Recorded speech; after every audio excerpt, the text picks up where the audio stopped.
Hello amigos and welcome back to Let's Play Final Fantasy 3. This is a post-commentary thing and stuff, so I'm paying attention to the video right here while trying to explain things and stuff. So if the sound quality seems a little bit off, it's because of the microphone setup I'm using. I'm using my old microphone setup for post-commentary. But anyway, we're in the Salonia Catacombs right now, and the first enemies we encounter are Cyclopses. They're fairly easy to beat.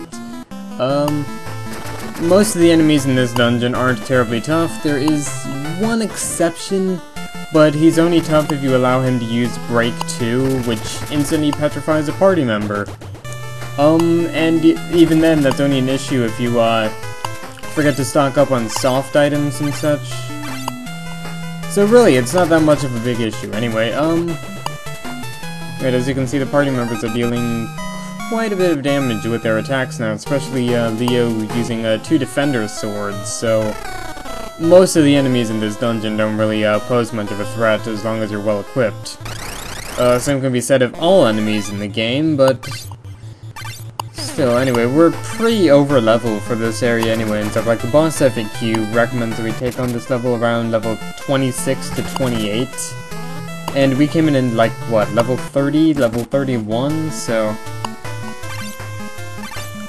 still, it's always good to be prepared and stuff, because the boss of this area is tough. That's the reason why we came here in the first place, is because there's an optional boss in this area who's pretty darn tough, and of course I'm gonna have to entertain you guys with this post-commentary until we reach that boss, but anyway, there's gonna be one more encounter with Cyclopses coming up here right about now. This dungeon has a bit of treasure and stuff, which makes it pretty worthwhile to take on before you actually get to progressing through the story and such.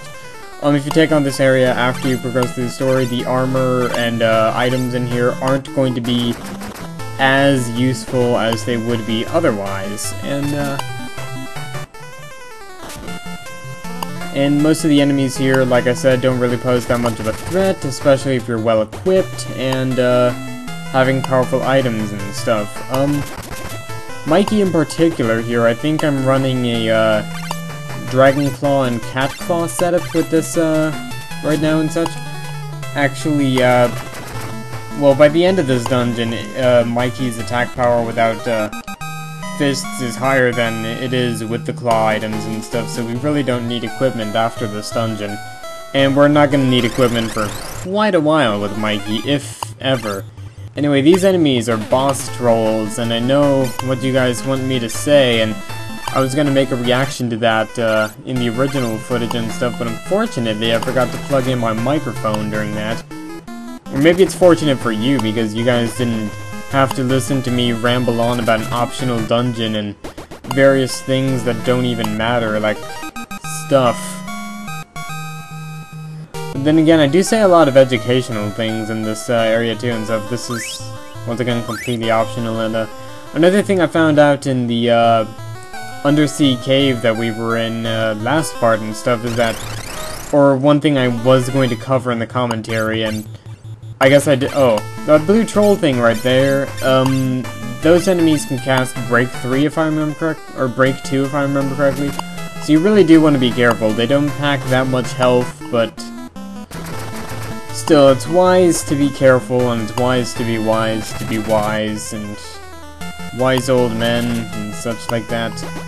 Kenkos, on the other hand, is pretty high health, so I don't know, the enemies here still aren't that much of an issue, but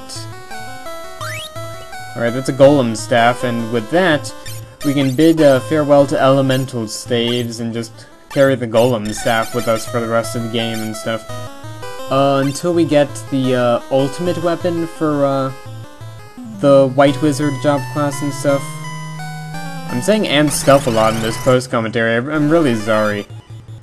But really, during post-commentary, there's not really that much for me to comment on and stuff. Like, you probably saw how enthusiastic I was in the post-commentary when I was doing Mega Man 5, and that's one thing I should get around to doing, redoing all the Mega Man games and stuff for LPs and just making them better, because those are games that are very easy to LP, and I messed up on them horribly, which well, for starters, that just shows that I'm one of the worst LPers in history, but I mean, self-deprecation seems okay. I never thought I'd make it anyway, but I mean, come on, dude. Like I said, these enemies don't really pack much of a punch. But one thing I found, one thing I tried to cover in the undersea cave and managed to fail at, and so just, if you run away from a battle, your defense and magic defense will actually decrease as long as you try to run away. Similar to how when you're using build up, your defense and magic defense decrease back to 1. Same thing when you're running away, and that's really a major inconvenience, especially if you're fighting powerful enemies that you really don't want to have to deal with otherwise. But yeah, as for why we're doing all this optional stuff to delay the actual story progression is, well, partly because it's there, so why not do it right now while we have the chance and while the challenge is still fresh, and while the equipment is still relevant to our interests and whatnot. And the other reason is because the next dungeon and stuff, the next story dungeon is actually kind of difficult, so really, in all honesty, we don't want to mess with that. Right, anyway, we're coming up on the, we're gonna be coming up on the 640 mark on this video and stuff. Ooh, wow. I'm gonna have to sync this, commentary with the video. It's gonna be fun. I haven't done that in a long time, really. Anyway, yeah, you can see, Leo's, ability to defend, allies and stuff really comes in handy against these enemies when you have low HP party members and such. There I go again, saying and such, but these boss trolls, pretty easy. The only problem is that they can deal a lot of damage, but they can't really take that much damage. Wrath is pretty much wailing on them by now with that trident hammer and the tomahawk. And I think we got a double tomahawk or something at some point in the game, and that's going to be very useful. Anyway, reflect armor right here. Like I said before, reflect armor is better than diamond armor. It's very useful for melee-oriented party members that have to wear armor. And especially with Wrath and stuff, because he's a Viking, and Vikings are a more defensive class than a lot of the other melee-oriented classes. Like, a knight is more based on offense. Like, they can be defensive, and if you have enough equipment, you can use them to defend other party members, but a Viking is just... In the DS version, at least, Vikings are just incredible defensive party members. Equip them with the strongest armor, and equip them with double shields, and keep on having them use their provoke ability to draw in enemy attacks. And you're pretty much set. Your other party members aren't going to be touched by anything except magic. But even then, it's only if they party cast spells and such. So Vikings are incredibly useful if you have them at a high job level and you're on the DS version.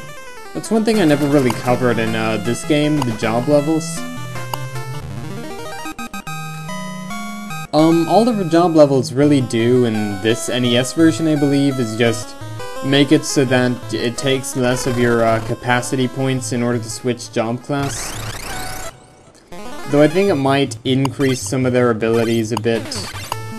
Like, I think if you've got a higher skill level with a job class, your spells will still deal or heal more damage, and a lot of that also comes down to the stats and stuff. Like, White Wizards are going to stay with you pretty much through the entire game, and yet they're a somewhat obsolete class because they can't use all the magic and stuff, and their versions of white magic spells are fairly weak.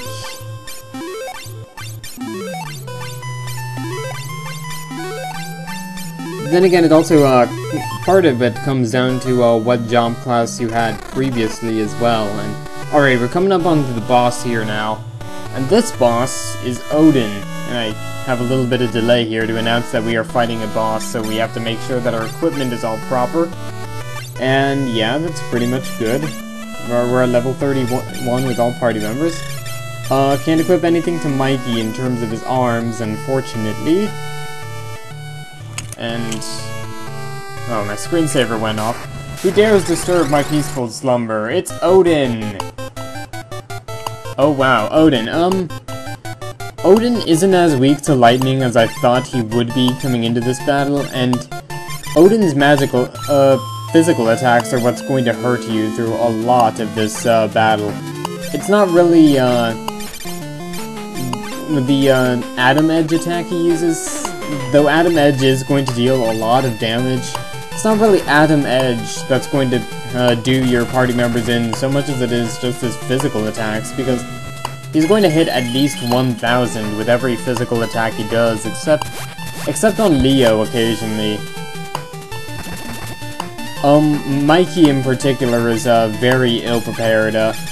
Karateka isn't a defensive class as much as it is an offensive class, and that really does show with his, low defense and the fact that he took, around 600 to 700 damage with that,